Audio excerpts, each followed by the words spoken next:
Não julgueis para que não sejais julgados.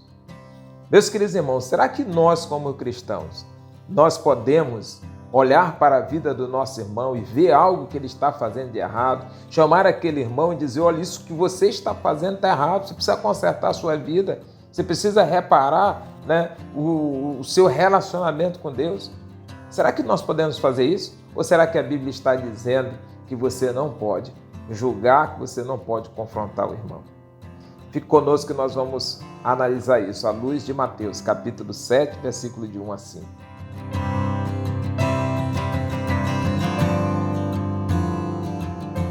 Meus queridos irmãos, meus prezados amigos, em primeiro lugar, eu gostaria de desejar a você que a graça e a paz do Senhor seja sobre a sua vida.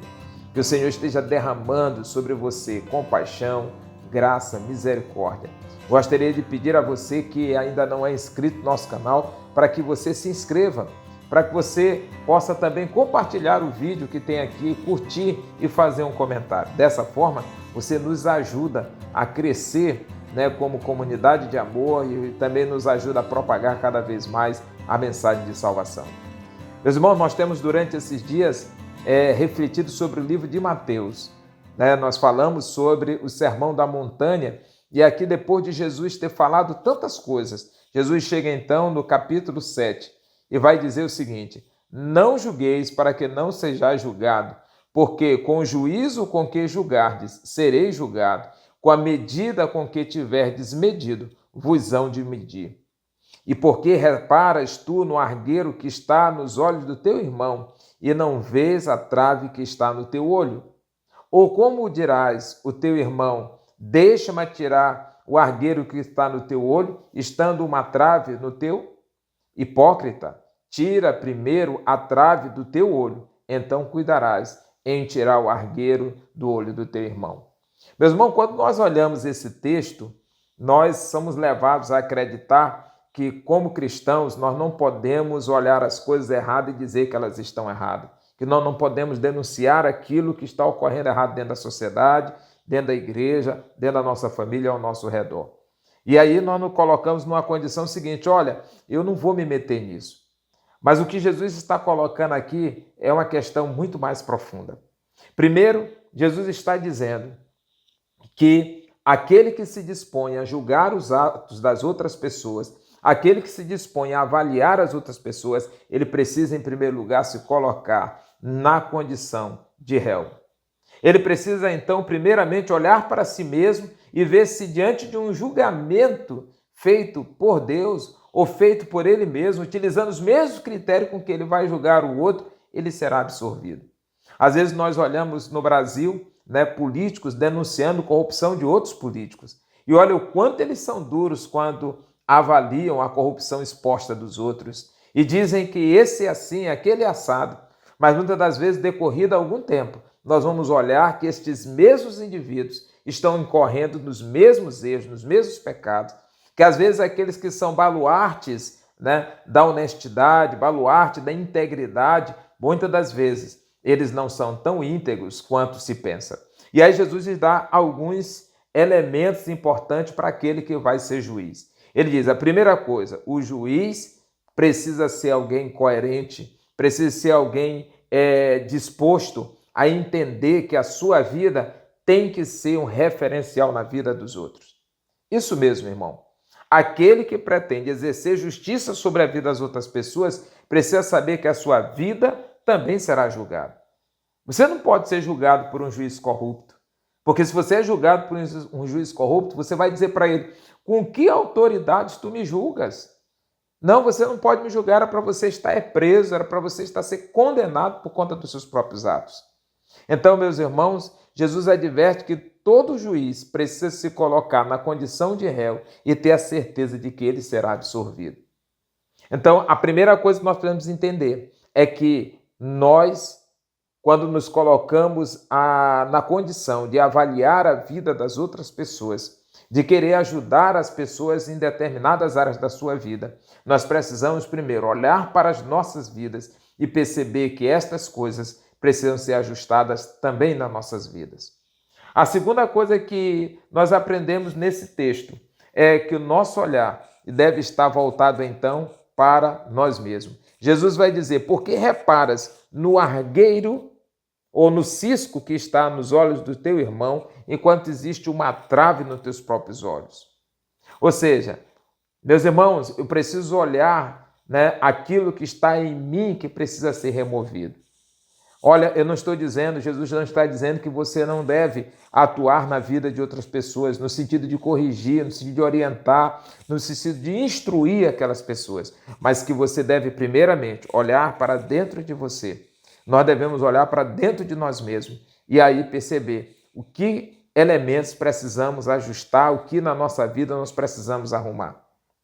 Às vezes a gente vê pessoas dando conselhos sobre família, dando conselhos sobre negócio, dando conselhos sobre vida emocional, mas essas pessoas às vezes esquecem que precisam olhar para dentro de si mesmo e ajustar as suas vidas nessas áreas, porque senão elas não terão autoridade para falar sobre isso.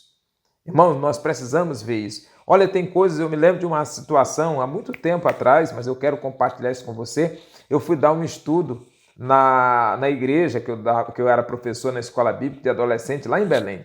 E eu estava falando sobre uma coisa chamada de integridade, eu estava falando sobre essa, de correção. E aí, quando eu me preparei para ministrar aquela aula, o Espírito Santo de Deus veio ao meu coração e me confrontou. Sabe por quê, meu irmão? Porque eu tinha lá em casa uma série de CD, né? Meus irmãos acho que nem sabem mais o que é CD pirata, que eu comprava aí nas bancas, né? na frente do shopping lá de Belém, né? No shopping Castanheira, tem lá uma banca cheia, né? de CD. E era um CD, né? Que não tinha maldade nenhuma. Mas sabe o que eu comecei a entender? Como é que eu ia falar de integridade? Como é que eu ia falar de honestidade? Como é que eu ia falar de correção se eu não arrumasse a minha vida? Então eu disse para os adolescentes o seguinte: olha, para só um minuto aí. Eu vou pular essa lição e no próximo domingo eu vou trabalhar essa lição com vocês. Aí eu fui para casa, Ana Luísa ainda era muito criança, minha filha, e eu peguei ali, então quebrei aquele CD, coloquei fora e ela me perguntou: papai, por que o senhor está fazendo isso? Eu digo: minha filha, porque eu preciso arrumar isso daqui. Eu não posso praticar isso e querer tratar isso na vida das outras pessoas. E no domingo seguinte, quando eu fui dar aula na classe escola bíblica dominical, eu tive que confessar esse meu pecado diante daquela turma. Olha o quanto fez bem isso dali. Eu consertar primeiramente aquele em mim para poder consertar na vida de outros. Mas sabe que às vezes a gente pensa: não, se eu não resolvi isso na minha vida, então eu não vou poder tratar isso na vida dos outros. Não é isso que a Bíblia está dizendo. A Bíblia está dizendo se você percebe isso, trata primeiro na tua vida, corrige primeiro na tua vida e depois vai corrigir na vida de outros. Meu irmão, é assim que eu vejo comigo e eu tenho passado por várias vezes na minha vida áreas que eu preciso corrigir e quando eu percebo que eu vou falar sobre aquilo, ou que eu vou instruir as pessoas sobre aquilo, eu percebo que eu preciso também olhar como isso está dentro de mim, na minha vida. Então, quando olhamos para algum comportamento, entre nossos políticos, é fácil dizer que o político é corrupto. É fácil dizer que os juízes do Supremo Tribunal têm esse ou aquele problema. Mas sabe o que é difícil? É olhar que nós, no dia a dia, em pequenas coisas, agimos e nos comportamos igual ou pior aqueles políticos. É o chamado jeitinho brasileiro. Eu dou um jeitinho, então, para mim está resolvido. Por fim, então, o que Jesus diz? Jesus vai dizer no último versículo: hipócrita, tira a trave do teu olho, então cuidarás de tirar o argueiro do olho do teu irmão. Meu irmão, então Jesus disse que todo aquele que julga o outro naquilo que ele sabe que ele está condenado, se ele faz isso, ele é hipócrita. Se ele sabe que precisa ajustar determinada área da vida dele, ele não ajusta e cobra do outro irmão, e às vezes com muita força, e com dureza de coração, saiba que aquela pessoa será julgada da mesma forma. Então, o nosso desafio nesse dia não é dizer que nós não vamos corrigir o irmão, mas é dizer que nós precisamos corrigir primeiramente as nossas vidas, que nós precisamos primeiramente olhar para dentro de nós e vermos aquilo que Deus precisa ajustar. Que Deus possa estar nos abençoando, Deus esteja cuidando de nós, para que a cada dia nós possamos estar diante do Senhor sem ter do que nos envergonhar. Que o Senhor abençoe a sua vida e eu gostaria de orar por você. Senhor Deus e Pai, nesta manhã nós queremos orar ao Senhor, pedindo que o Senhor venha ao nosso encontro, que o Senhor sare as nossas feridas, mas que o Senhor também possa tratar o nosso caráter, Pai. Tu sabes que existem coisas em nossas vidas que precisam ser ajustadas, Pai, para que nós possamos cada dia mais ser sal da terra e luz do mundo. Nos abençoe e nos guarda. É o que eu te peço em nome de Jesus. Amém. Que o Senhor o abençoe.